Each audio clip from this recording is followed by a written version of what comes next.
after a while, I started noticing that I would hear somebody breathing outside my window.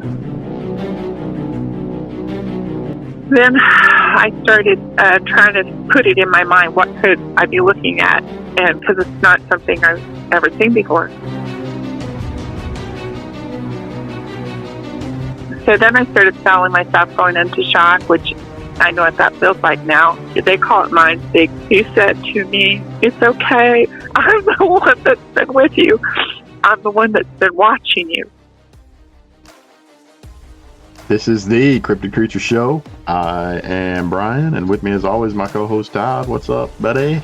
Brian, my friend, tonight we have a great guest coming on. We have Tanya Kordek, and she is the owner of the Bigfoot Museum of Oklahoma. Oh, very cool. And she's also had an encounter and some experiences, and even better. I think she had a close encounter, actually. So we always like those. Exciting. Yeah. So we're going to bring her on and talk to her and see what's going on with that and see what she saw. Right on. Are you ready? You want to bring her on? Yep, let's get her. Hello. Hey, Tanya. We want to thank you for being with us tonight and talking to us on the show. Thank you for having me. Oh, it's our pleasure. You are the owner of the Bigfoot Museum of Oklahoma. Is that right? That is correct. And when did you open that up? About 2 years ago. Okay. And I really feel it was out of necessity. Can you tell us a little bit about the museum? Well, at first, after I finally got through the fact that I had Bigfoot experiences and was pretty well getting through the trauma, I realized that there were probably other people that had that kind of interaction, and it's kind of traumatic to see some up close. And so we were going to make a coffee house. We thought people could just come hang out and tell their experiences. And instead, people that had reached out to Bigfoot researchers started giving us Bigfoot prints and pictures, and lots of people draw really cool Bigfoot pictures. And so we thought, well, you know what? Let's make this more like a museum. And the back 2 or 3 rooms are full of stuff like that, but the front of the building is comfortable chairs. Speakers come and share, or sometimes like Bigfoot people will be researching out in the woods, and they'll come here like an outpost and just hang out and talk about their experiences or meet up with their friends. And so it's kind of twofold. It's not, and again, we have speakers where people can hang out here, and then the museum part. We don't have a real Bigfoot though. Well, not too many people do that we know of. A girl Bigfoot group from Louisiana made a 10.5-foot Bigfoot and gave it to us as a gift and brought it here. So we do have a fake one. Well, that's awesome. Wow, that's pretty cool. Do you guys, where can people, besides, where are you located at?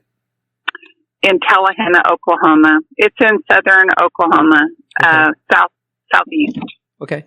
And are you open every day or 5 days a week? What's your hours over there? During the summer, we're open every day. But when the weather's really bad, I just put up a sign, and I also go online and tell people, call me if you come here. And the reason is we're in the middle of nowhere. And sometimes, I have had people call me during a snowstorm and say, "Hey, I know it's snowing, but can you come down here? We drove 3 hours."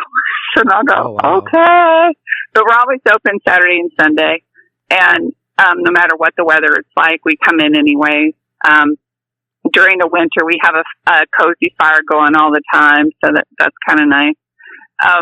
Ideally, the hours are 9 to 1, Monday through Wednesday, and Thursday, Friday, and Saturday, 9 to 5, and Sunday, 12 to 5. But again, honestly, people do call me Sunday mornings and say, "We're driving through. Can you open the door?" And we always do.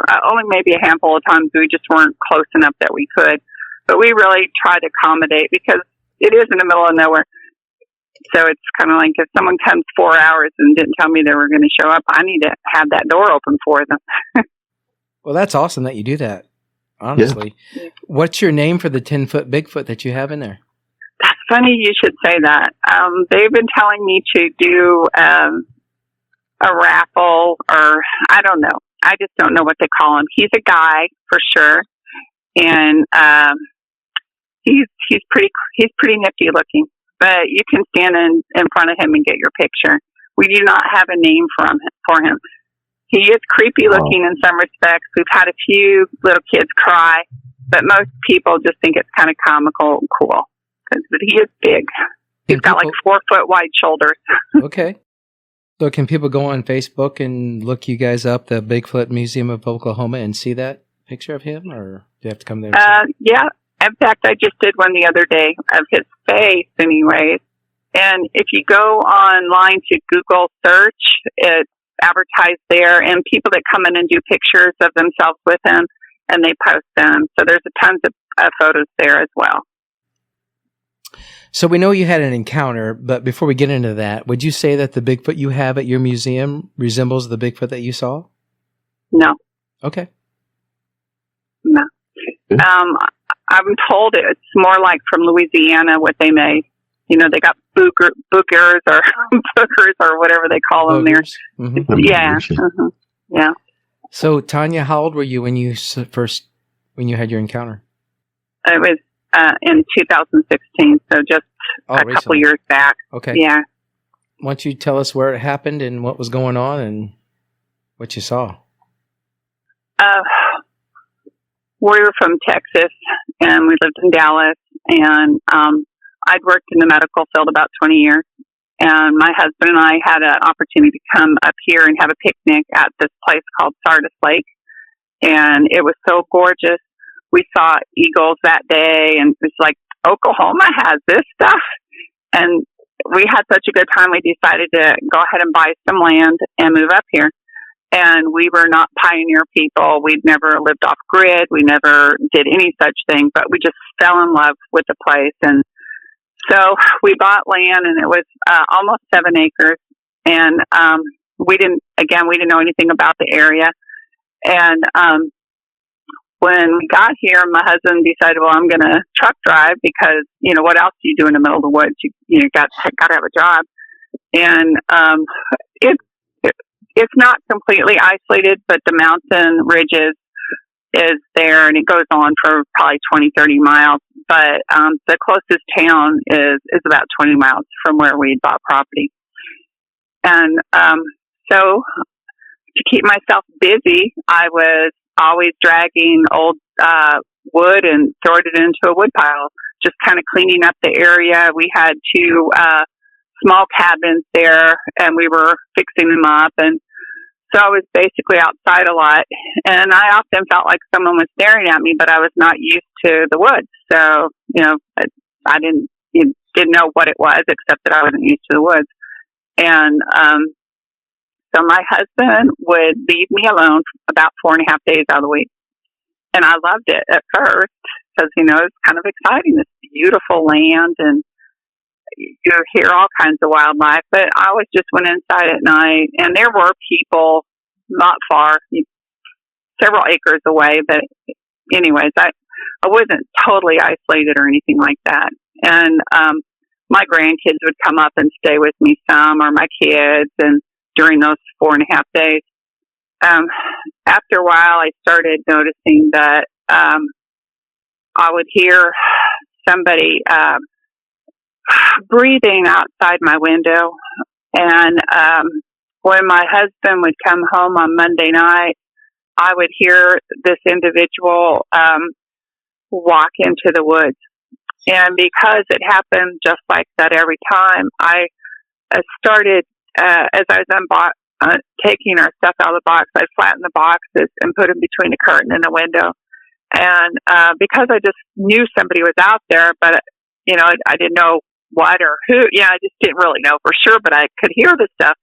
And one night when my husband came home, he was kind of getting tired of me acting weird. And he said, you know, do we need to move back to Dallas? Because now look what you did with the cardboard boxes. And I said, well, but somebody's out there. And I hear him, walk away when he hears your truck. And he usually hears your truck before me. And my husband would say, you're just being crazy. And so one night we were having one of those conversations, and while we were having this talk, an individual came to his side of the cabin and brushed his body to the extent of the cabin. And my husband, of course, his mouth drops, his eyes are popped, and he's like, wait a minute. And then he takes a flashlight and runs over to his side, and he's trying to look out into the forest, and he doesn't see anything. And he said, maybe it was a porcupine. And I said, no, probably not, or 3 foot off the ground. And so no big deal, right? We don't talk about it anymore. We just go to sleep, because it was 10:30 at night when he came home, and we heard that. And then another time, we started. By the way, this thing did happen where I didn't know that it was before leading up to the daylight encounter. I had several dogs, because I just thought if I collected enough of them, I'd feel safe out there. And one time we heard something walking in the woods, and it sounded walking. It did sound like it was walking. And my dogs took off about 5 feet in front of me barking, and instantly came right back to my side and stood there and looked up at me and would look up into the forest. And they were afraid, whatever it was. They're like, Mommy, what do we do next? And, they shut up. They didn't bark anymore. And we just listened. All of us, just the dogs and me, just listened to this individual walk through the woods and walk past our area. I didn't look. I didn't go looking to see what it was or anything, because I was just like, well, we're just going to stand here. So that was kind of weird. Didn't know anything about Bigfoot. Wasn't looking for Bigfoot. Another time my husband was, he took his chainsaw, and I don't know if you guys are married, but it's not uncommon for a woman to want all the trees in the whole planet to not be cut down, and the husband to want to clean stuff up. But anyways, my husband and I were having this discussion, because he was chopping lots of trees down. And then all of a sudden, we hear the biggest tree in the whole world go down so loud that my husband turned off his chainsaw and put it away and said, I don't know what that was, but we're done for today. And we're not looking for Bigfoot, because, they're not real, right? We don't know what that was. It just, weird sound, a tree going down.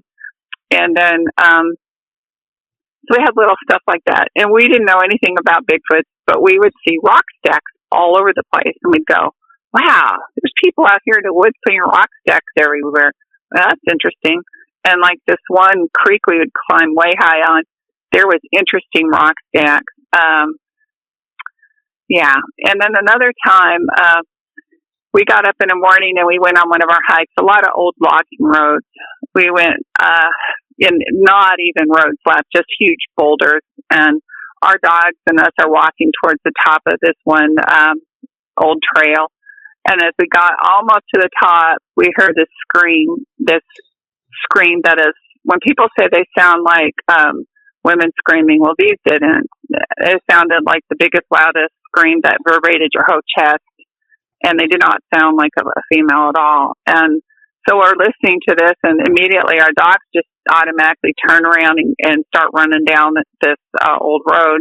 And you can't really run; you're jumping from rock to rock. And my husband and me are doing the same. And then we got back to the cabin, and we just didn't talk about it. And we went inside because we had no idea what we were hearing, because it wasn't something small. It was something big enough and loud enough to shake our chest, like if you were at a concert or at a church service and a speaker, but more like at a concert. It was very frightening. And then it happened another time. We heard the screams together. And another time we heard, again, we don't know anything about Bigfoot. We're just like, wow, we're not country folks. This is some weird stuff out here. And I would find, I didn't know they were gifts then, but I would find flowers in the car on my side of where I put my boot. And I thought at that point, I told my husband, I said, I'm wondering if while you're gone, I'm being stalked, because I feel like I'm being watched all the time. And I said, look at this. And we're looking at flowers in the front seat. And they were not like a bouquet of flowers, but some picked wildflowers. And they were not any of those kind of flowers right around there. And so there were some red trumpets. And we had looked all around. We didn't see any around there. So at that point, I was convinced that I was making jokes saying that the ATV guys are called beer hunters. And I'd say the beer hunters are out here. And because I'm like trying to, figure out who's doing this. And then we heard another time, it sounded like two males in the creek talking, but it wasn't English. And I was like, to my husband, I said, do you think that two Chinese men flew out here to our backyard, to our creek to shoot deer? Because, listen, it sounds like Asian, Spanish mix, but these are not normal guys. These are tall men. You can just hear how loud they are as they're having a conversation to each other.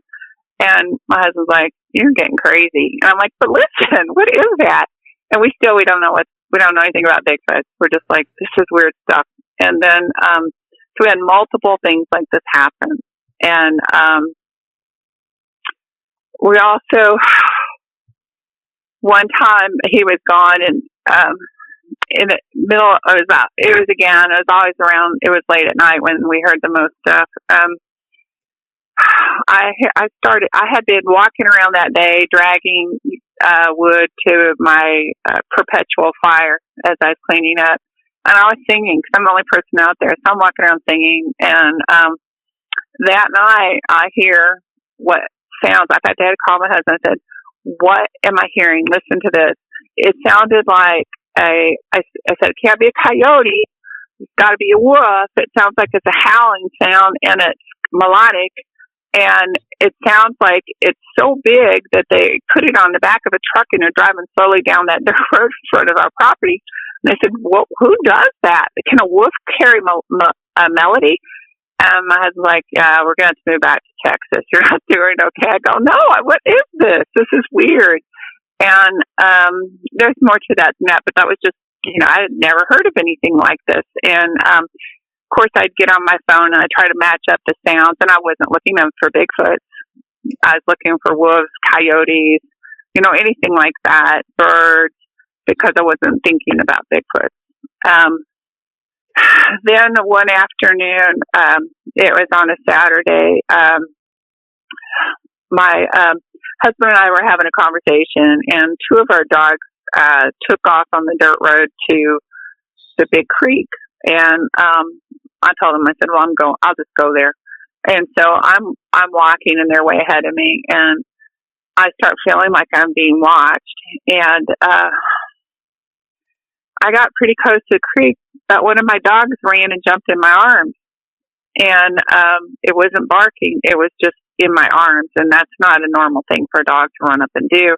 And at the same time, it felt like the hair on the back of my head was going up. And so then I thought, the beer hunter must be behind me. He must have stalked me into the woods. And I'm a couple acres away from where my husband was, and I don't carry a gun. And I'm pretty freaked out right then. And then I thought to myself, he's probably going to either kill me or do whatever right now. So I have a chance if I turn around and face him. And so I had to get up enough guts to turn around and face him. And when I turned around to face him, half of him was going into the tree line, and then he pivoted back out into the dirt road. And so when I stared at him for a minute, the first thing I thought was, oh, my husband went home and put my red hoodie on and trying to scare me. And then I start looking at him, and I realized that my red hoodie wasn't a zip one, it was a pullover. And I start seeing this man's chest, but he's really tall. And I realized that I'm not looking at my husband. And then I started trying to put it in my mind, what could I be looking at? And because it's not something I've ever seen before. And for a minute or two, I started thinking, okay, some hunter was following me, and he had this really crazy outfit on, and he was trying to scare me. And then I'm looking at him longer, and I'm like, no, that's not it at all. And so then I started feeling myself going into shock, which I know what that feels like now. And I don't know what your audience, is used to, but I know that there's lots of people in different camps in this. So what I'm going to say is just going to throw me into the camp that might not be the popular one, but I'm going to go ahead and say it. It was a male. He said, they call it mind speak, but it's just telepathy. Us humans do it too. He said to me, it's okay. I'm the one that's been with you. I'm the one that's been watching you. And so when he said that, I'm not prepared for that. I didn't have any preparation for that moment. And so in my mind, I instantly said back, and you're the one that's going to kill me. Because I had no idea what I was dealing with. And he is a sentient being because he could communicate to me. So it kind of felt like he was at a better place than me because he's really big. And he just told me he's been the one that's been watching me. And so then I had to think about all the times I felt like I was being watched and someone was out my window when my husband was gone. And then, because we went through this for about 18 months. And so it all just went together. Then I realized that he was the one because he told me he was. And so I started, you start losing feeling in your legs. And I really thought I was just going to go ahead and pass out, but I was trying not to because then I figured, what's he going to eat me or something? Because again, I don't know anything about Bigfoot, so I'm not prepared for this. And so then I thought, well, he's a sentient being. He's not like not that a bear isn't sentient, but then I started thinking, if I scream, he'll charge me faster and kill me. If I let him know that I'm not doing okay, because I was getting really nervous that I was going to fall to the ground.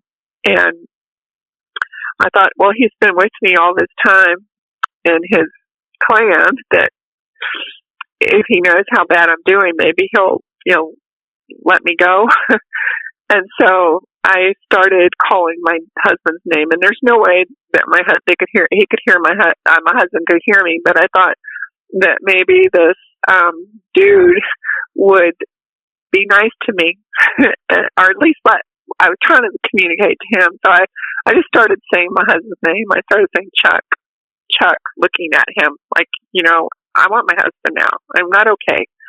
And I didn't try to have conversations. I didn't want to go shake his hand.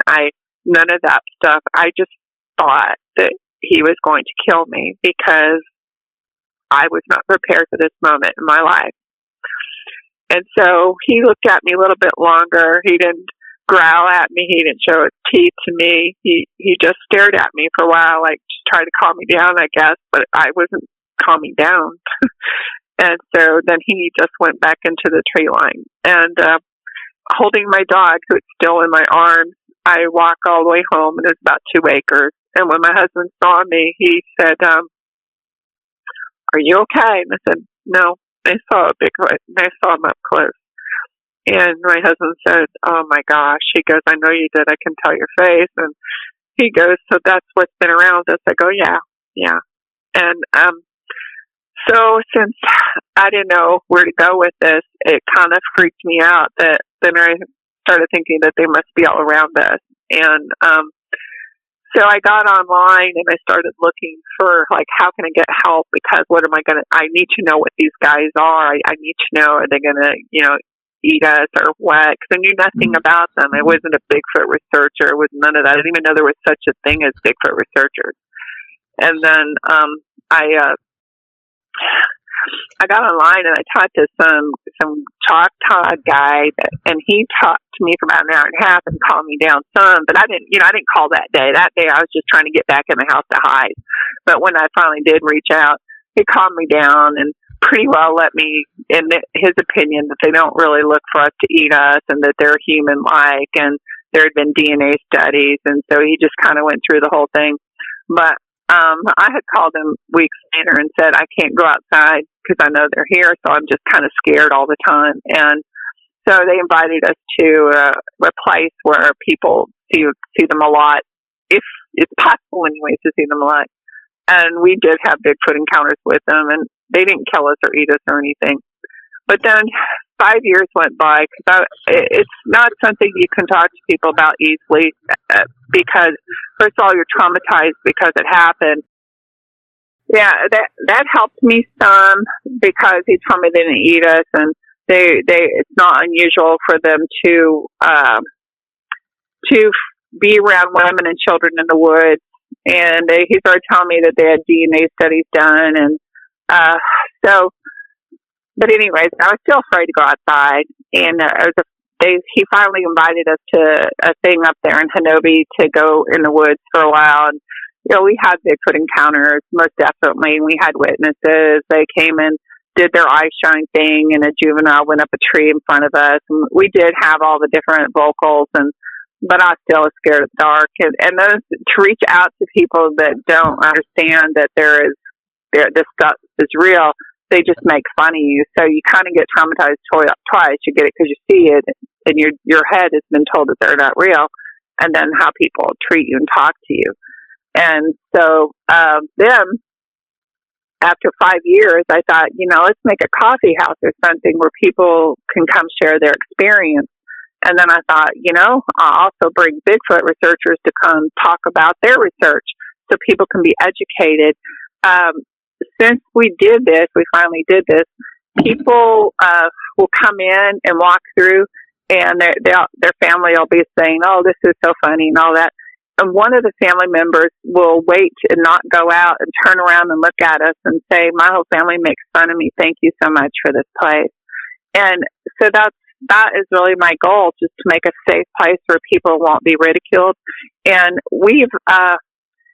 this isn't a big money thing. This is a big outreach thing, because we really want to help this community and the Bigfoot community, because people need to know they're real. And, we can go through all kinds of stuff about the DNA studies, and I'm not a researcher. Don't go out looking for them. Yeah, I've had the experiences, and I've had more experiences than that one now.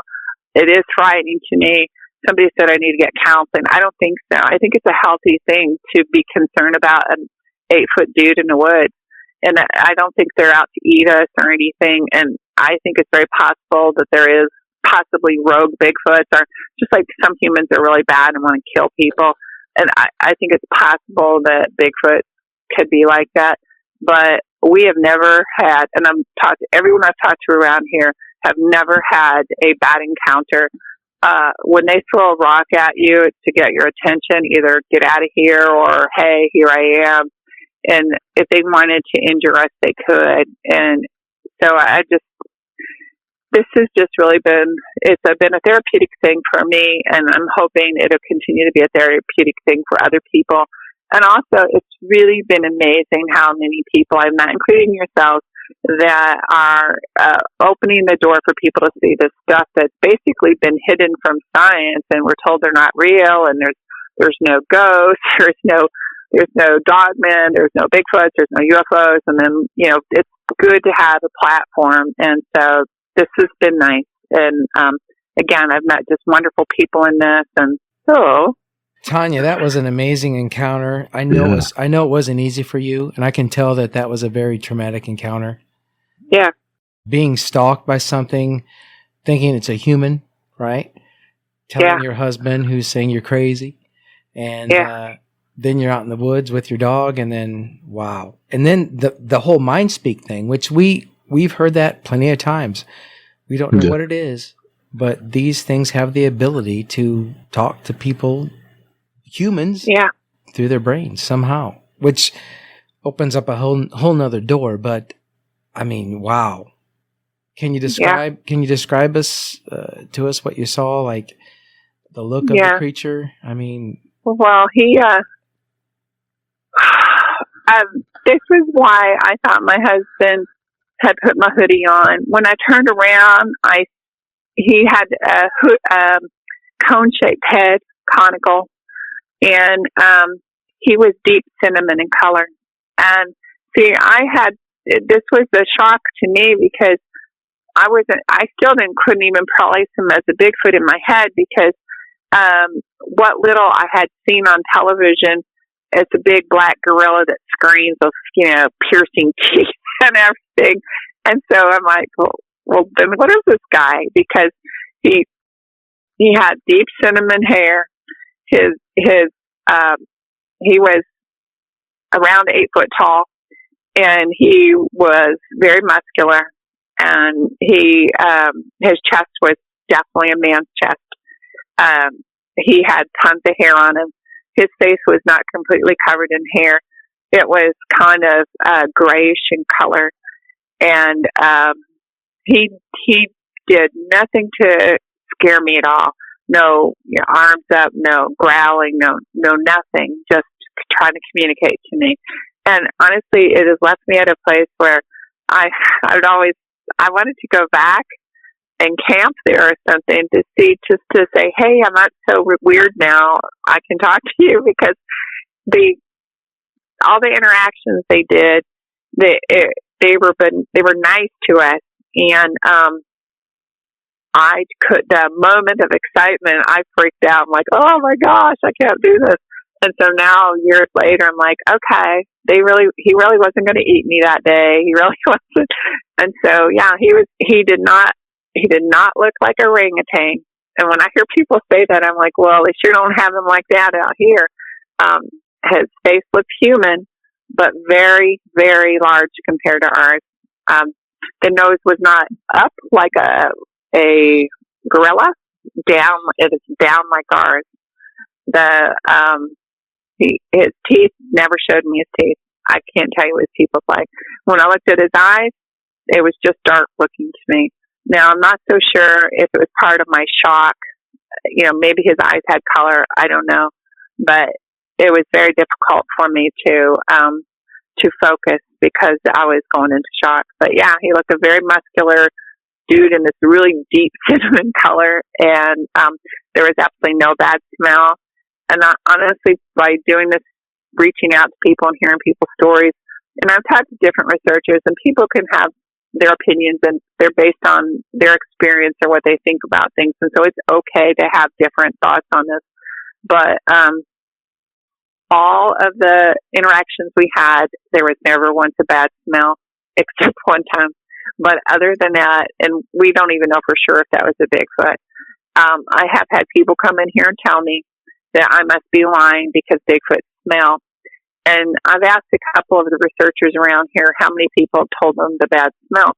And about 30 to 40% of people do say that there's a bad smell. And then other people said they didn't smell anything.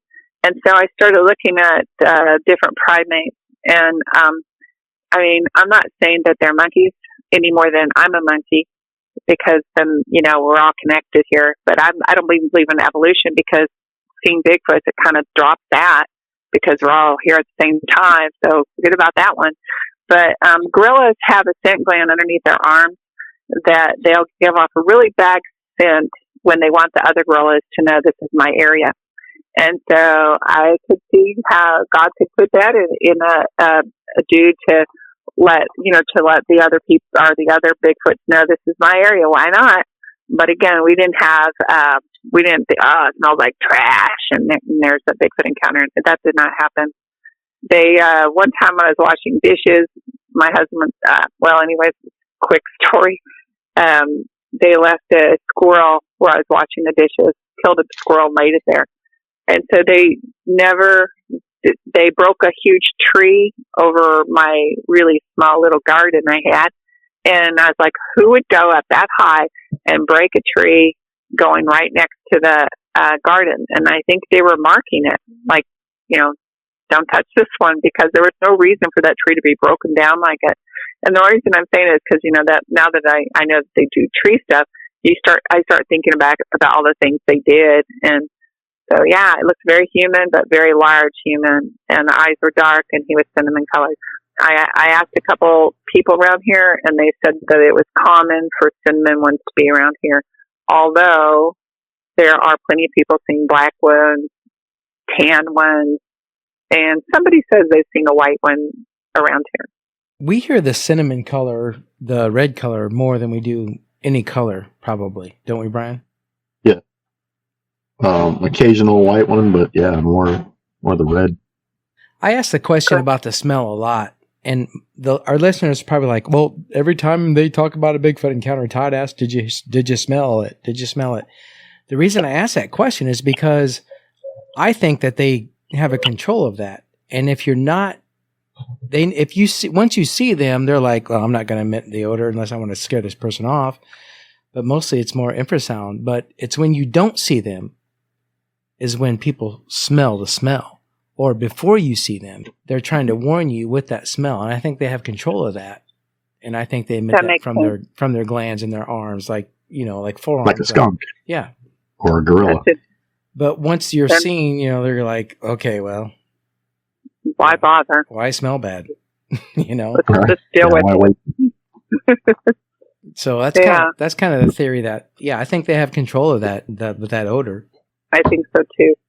And what's interesting is, you hear so many stories, and people there, they say they'll have habituations, right, where they see them all the time, or a farmer will say that they had all these guys on their property forever, that they would grow up, their kids would grow up, and they would see the different family members of the clans. And so, whenever people will say to me, so you believe there's a Bigfoot? And I'm like, no, I believe there's a bunch of them. And when people come along and say, well, statistically speaking, there can only be 80 in your state and 100 over there. And you're like, whatever, because there's so many of them. And when you sit there, I'm sure you guys do this, you start asking anybody and everybody about cryptid things. When you look at the grocery store, if you see like they might be that person, and they'll either give you a story or they'll give you a dirty look. And we just get so many stories. People have Bigfoot encounters. They do. And dogmen encounters. And when the first person came to me about dogmen, I'm like, please leave me alone. And I was trying to act like I was okay about it. Oh, okay. So I thought, these people are crazy. And then later on, I'm like, oh my gosh, when you have 10 people come in and tell you they've seen this guy that looks like a dog on legs, okay, they're real too. Yeah, we know that as well, and that's crazy. I don't know what the heck is going on with that. That's scary stuff, and you always hear that they're scary guys, or that I've heard 2 people tell me they're nice. I'm like, okay. Yeah, I do believe that Bigfoot is probably not a dangerous creature normally. I think some bad humans, some bad Bigfoots. But Dogman is, I think that's a killing machine. Mm-hmm. I think that's a devil. It's the devil. Yeah. Yeah. And they do mischievous things. That's what I hear from them. Tanya, you were talking about hearing the Bigfoots do some chatter back and forth in some Chinese sounding language. Yeah. Have you ever heard the Sierra sounds? I'm sure you have. Yeah, I have. And, I'm just going to say that at first I thought, oh, this is just outstanding. This has got to be it. But, sitting back, I'd say absolutely not. Because these guys they were not on recording for one thing, so it's not a playback.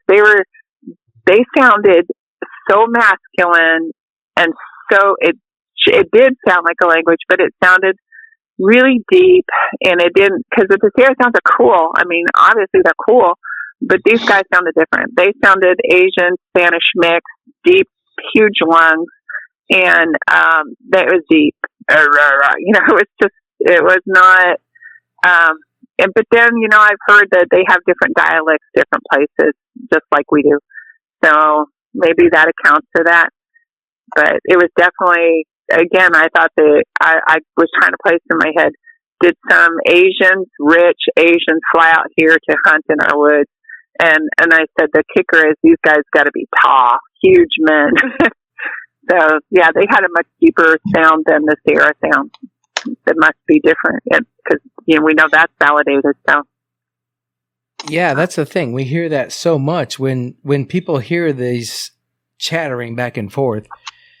They always say it sounds like some Japanese or some samurai chat or some Oriental, Asian to me, yeah. a little bit of dialect of that. And what strikes me funny with that is that I can believe that within a tribe or two, but so many different areas of people describe that, and it almost makes me feel like they have a universal language, or they've developed some way of having a universal language. They may not speak exact words, but it's interesting in the fact that so many people are hearing that in different parts of the world, let alone, the United States. And it makes you think that, is this a tribal kind of people that have a language? I don't know that they are intelligent enough to make fire like we are, but I think they're intelligent enough to make shelter and get food and have that communication. They're just kind of a step down from human beings. I really don't know, but it's kind of my guess and opinion. What would you say? Yeah. Oh, you don't want to know what I think. Go ahead. When I got into this, knowing that they were 100% flesh, because the dude I thought was 100% flesh, but without a doubt, I did not think he was an ape. He did not have characteristics of an ape. He was just very hairy and very big compared to us humans. He did not look like an ape at all, and that's what was so horrifically scary about him. And so I didn't want. When I heard people talk about woo stuff, I'd roll my eyes, but not let them see me, because I'm like, you guys.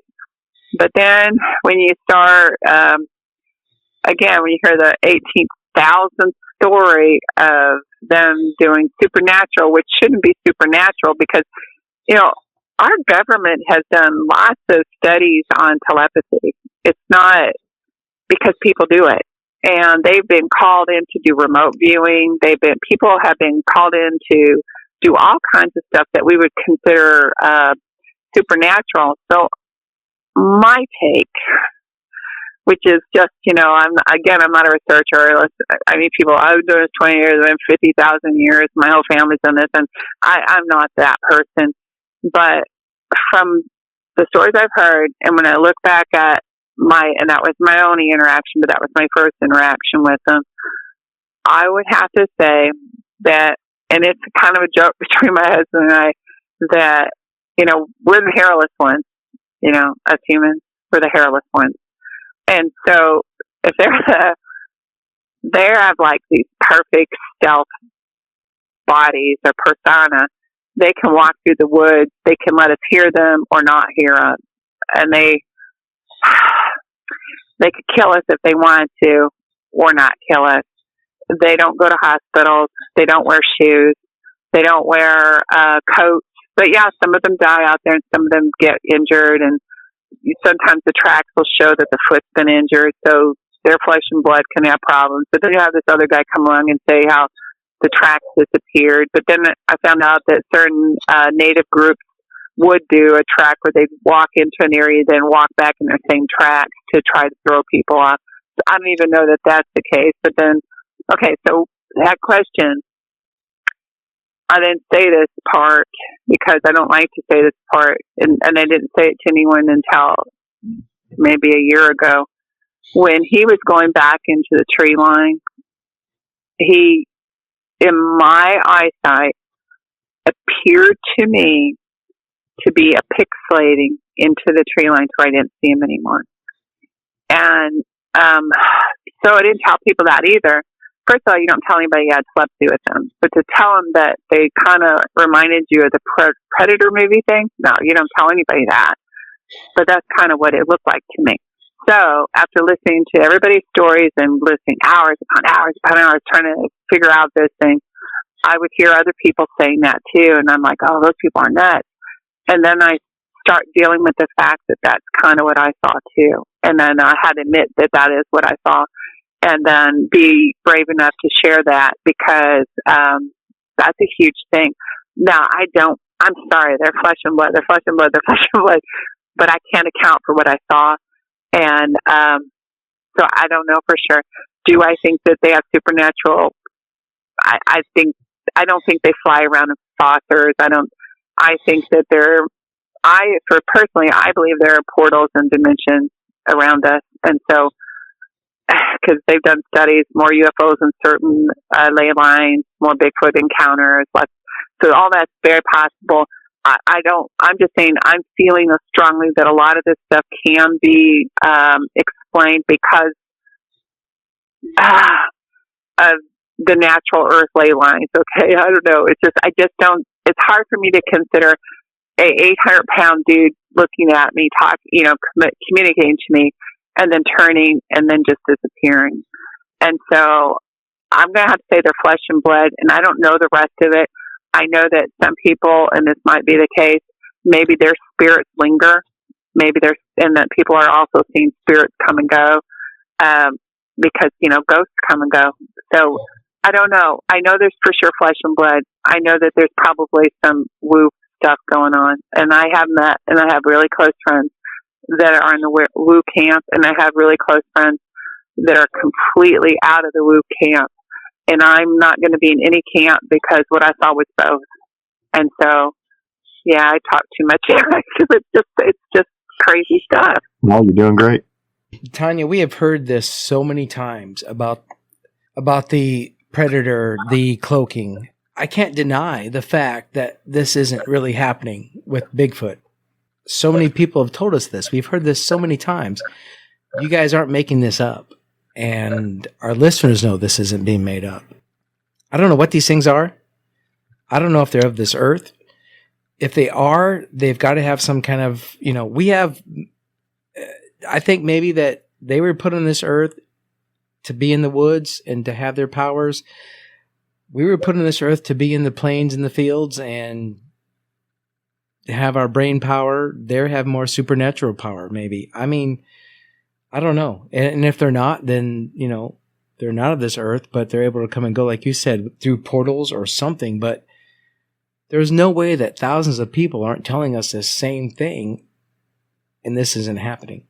Or we've heard this same thing over and over. I mean, there's no way. So what they are, where they're from, I don't know, but we believe you. I mean, the mind speak, the cloaking. Where do you think the movie Predator came from? Do you think they just made that up out of nowhere? There you go. Yeah, that's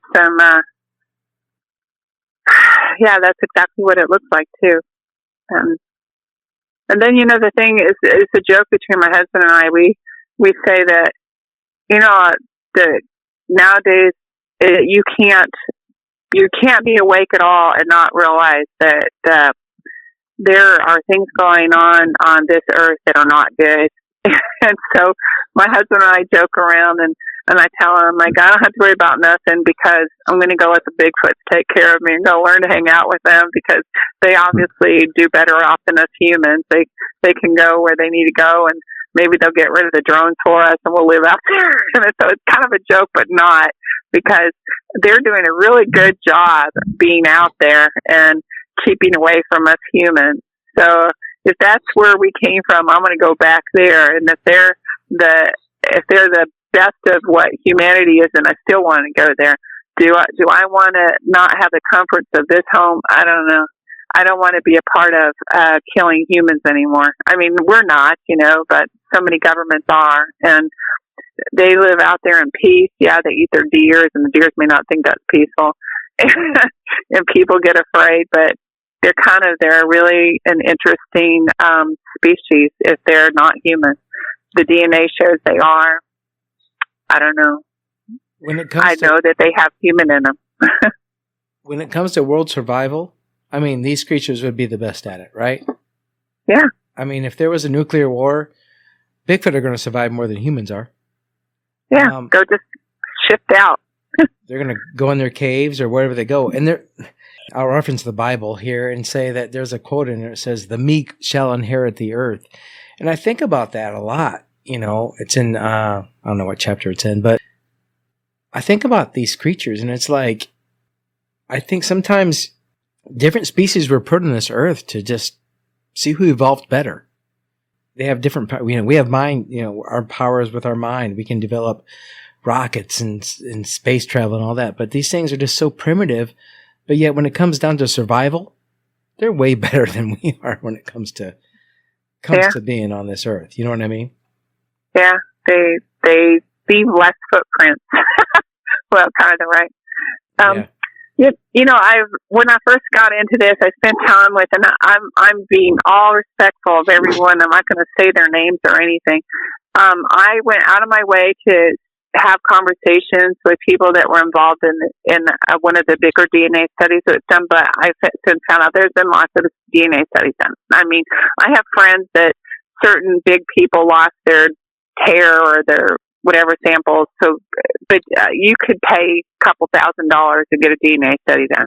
So it's not like, oh no, if we only could find one Bigfoot sample, we could do a DNA study. That's just hoax on television. DNA studies done all the time. But anyway, so I spent time with several of the people involved with one of the bigger DNA studies that people really gawk at. But I spent time with them, and I spent time with their character and talking to them and spending time at the same time. I believe that it was a real DNA study. Okay, and I'm not saying. So I at one point believed without a doubt that they were Nephilim's children. I do not believe that anymore. I do not believe that anymore. The scripture that we all go by is Genesis 6. It says the Nephilim, and then it says the angels came down, and then it says giants.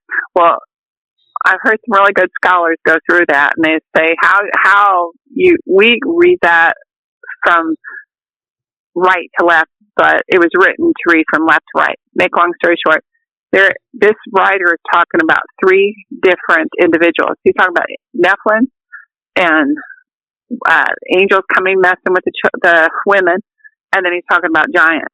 Three different things going on. And Nephilim can be mighty men, can be like big warriors, and then obviously angels, whoever they are in this writing, messing with women. So that's what that is. But that says, and then there's also giants. Well, but because of our understanding, it was easy to take that as we're talking about one individual. So anyways, now that doesn't mean that I'm right, but I feel I'm comfortable with that. And that's where I'm at today. I don't think they're Nephilims. I don't think that they're Satan's seed and they're going to take my soul because I'm hanging out with them or anything. And in fact, a great deal of the people that we spend time with are Christians. And they're out in the woods and this stuff happens. And it doesn't make them, count, oh, there's no God because I saw Bigfoot. That's the farthest thing. In fact, I felt like God was protecting me because I was scared to be by myself out there. And then this clan hangs out with me, and I'm, but during the time I didn't think it was so exciting, but it wasn't a bad thing. So anyways, that's kind of, I'm going out there in a place that I don't think that they're aliens. I don't think they're Nephilim, but they're really incredible, and they're cool. So anyway, that was my little thing. I don't know. A lot of my friends still believe they're Nephilim, and then a lot of people just say they're apes, and then other people that they're not of this earth. So I guess we'll find out someday. Maybe, I don't know. Tanya, what would you say to somebody who said, "Yeah, I don't believe in Bigfoot. There's no way it's real. It's just made up stuff"? Well, I just talked to someone last night that said that. He said they're not real because he hadn't seen one. And I said, well, I saw one and it changed my life. And a lot of people around here see them. So I was that way at one point. I thought it was a joke. And that's what I always tell them, that, yeah, I've seen one now. And well, sometimes they'll say to me, well, you think that's what you saw? And I'll say, well, no, that's what I saw. And I'm not considered crazy. So, and when thousands of people see them, they're probably there. It doesn't mean that you're wrong for not seeing them. You just didn't happen to see one, and that's okay. And I don't really try to push it on anyone, because if I give a little tidbit and they don't want to hear it, I just shut up. But if they're interested, then I'll go ahead and just tell more. And sometimes I'll tell them what I told you guys about earlier. But it is really traumatic, and I don't like to talk really heavy about it because I don't. But yeah, most people that are mean about it, I think it's because our government has done really well to make of people about it. But now they're starting to open up at colleges or teaching classes, and so that's good. Yes. You can't make someone believe in a Bigfoot. If they want to, they will. If they don't, they won't. So that's kind of bad. But yeah, you can't make them. They've made their minds up. Yes. And then, but isn't there like one Bigfoot researcher that I was just oh well, yeah. Sometimes they go out there to prove they're not real and find out they are. But then you have other guys that they're pro Bigfoot and they're out there 30 years and they've seen one at a glance, hundreds of feet away for 2 seconds. So it's kind of weird why some people see them more than other people. And so I don't know. Maybe I don't know. Well, the thing about it is a lot of people don't understand the remoteness that we have in this country, let alone the world. And if you don't go out to those places and venture out and realize, I mean, even me, I'm an avid Bigfoot hunter, our searcher, and Brian and I will go out and we're looking, but we got to get out like 10, 15, 20 miles out in the middle of nowhere without vehicles, on foot. And there's places that exist like that everywhere. And people don't ever get out there. And they sit there and say, well, that's not real. Well, then go out there and look. Have you been out there? Have you ever been out in the middle of nowhere, thousands of acres of wilderness by yourself or with a group? And dense, thick wilderness. They don't get it. Most people don't understand how dense these woods are. I mean, you could walk out into the woods and be 10 feet away from somebody and not be able to see it. Yeah. Let alone somebody who lives out there in the woods, like Bigfoot. They know that terrain. That's their country. I mean, they're out there in the middle of nowhere. They can hear anything from miles away, right? They know when something's coming. Yeah. And no one ever goes out there. There's all these protected areas, all these places of, habitat. And why do you think those are? Why do you think those are protected? For them. Probably for them. Well, and also I think sometimes that they just made it, they make a choice not to reveal themselves to certain people for certain reasons, and then they choose to sometimes. Because I've met some people that have had this thing where they say they won't lose time, and it'll be in a heavy Bigfoot area. Now, is it from a UFO abducting them? I don't know that. I don't know. But they will say that they've lost time and they just all of a sudden wake up and they're like, oh, where have I've lost 3 hours. What happened during my 3 hours? And so I was with a group of people a couple months ago. They wanted to get together with the Bigfoot people. I mean, the people that frequent here a lot. And I don't like camping much because I've been off grid forever. But anyway, and so we decided I'll go to this one place, and we were there 3 nights. And the first 2 nights, nobody saw a visual, nothing. But they had some things that they felt pretty significant that they saw, because it was backed up to 7 miles of wilderness and around us. And then everybody left. And the last night, there is a woman there that was going to spend one night by herself, and I went up to go hang out with her. And while we were there, it's quiet now. There's not 10 people, 15 people talking and moving stuff around. There's just her and me talking.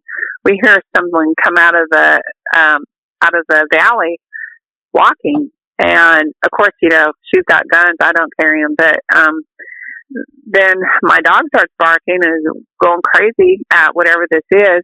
And then all of a sudden my dog sits down and gets quiet. And then I'm like, well, I don't know what he just saw. And then a rock got thrown at us. Now, I jump up and I'm ready to go home then. I'm like, oh my gosh, this is terrible. But I'm just saying this to say they could have thrown rocks at us for 3 nights in a row, and they didn't. But after everyone left, we got a rock thrown at us, whoever that person was. And so, no, we didn't see one, but we sure probably that's more than likely what happened. But so I wonder if they do make choices like, well, they wanted us to know, yeah, I'm here now, or I've been here. But yeah, we had all those people. They had every kind of camera in the world. And one guy, he had so much stuff decked out on his vehicle. He could drive with no lights in the front because he had cameras inside. I'm not making this up. And he had nothing on video, nothing at all. And then they all leave, and then we have a rock thrown at us. And so I just wonder if they make choices. I read this book years ago, probably 20 years ago, and his name was John Eldredge. And this does have something to do with Bigfoot, but it was about men out in the wilderness. Like, we have this thought where we really want to go out in the wilderness, and the guy is trying to show that out in the wilderness is like a wild place, and you're really looking for your connection with God. And then sometimes when you're out there in that faraway place, you get those interactions with the Bigfoots. And I'm not saying that they're God. I'm just saying that you have to go really far sometimes, or you have to be quiet and still and not in large groups. And so that book really stuck out to me when I started having Bigfoot experiences, because I was like, yeah, you're way out in the middle of nowhere. They're here, and God is here, because we're always, whether we say it or not, we are looking for that connection with our Creator. And so, going far out, we're like, what is the answer to what we're here for? What is going on? There's all these questions that are really, Bigfooting is a prime example to me, because we're out there looking. What is the answer? What is the answer? And okay. No, you're right, Tanya. Exactly. Why is Bigfoot here? Why is it a mystery? And what's going on? Yeah. We agree. Yeah, that's what we always say, that since we started this podcast, we have more questions now than we did when we started. Yep. Yeah. That's crazy. It's true. Because you can't, when people come in and they say they're orangutans, I'm like, whatever. And then someone comes and says they're apes, and you're like, whatever. And then you want to say that's just flesh and blood, and later on you have to admit, well, maybe not. And then you're like, this is horrible, because, this is kind of a cool story. We've had a speaker come, and I'm not going to say his name because he has colleagues, and we got to be careful about his career. But when he's in Mensa, he's a very, very intelligent man, or he was in Mensa. Or no, he is. And anyways, when he was in college, he was in several for this is like really out there stuff. So if you got woo people, they're going to like this one. He said that he was in one of the fraternities with psychedelics, and they ate mushrooms, and they documented what happened. And he was not a Bigfoot person at all.